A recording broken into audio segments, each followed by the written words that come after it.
All right, now right before they do the chorus and right after the clumps and the circle and the balancé, they're going to do We Stand in Awe of You. So I'm going to teach that face in the back. So it's fairly simple. Your hands pretty well stay like this the whole time. You step to the right and kind of tilt a little bit, then step left, right. Your hands just come down, that's all. And then the other way, reach, step, step, and you bend over and stand up. That's the first one.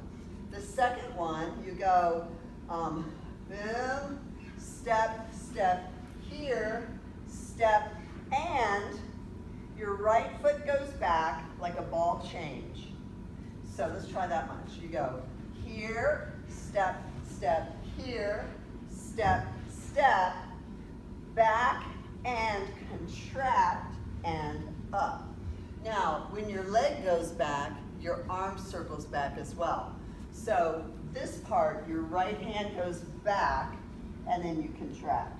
So it's back and in, back and in.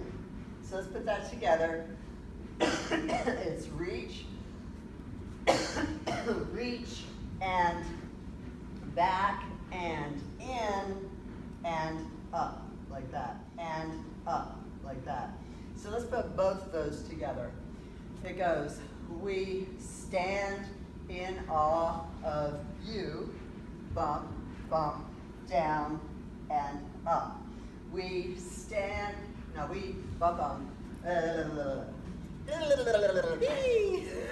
That's how I know where to edit, right? Okay. So let's put both of those together. Okay, here we go. So we stand in, step, step, you, step, down, up, hold, and boom. Music's a little different there. Stand is here. Awe of, back and in, up, and then it's not by might at that point. Okay? All right. Switch and step.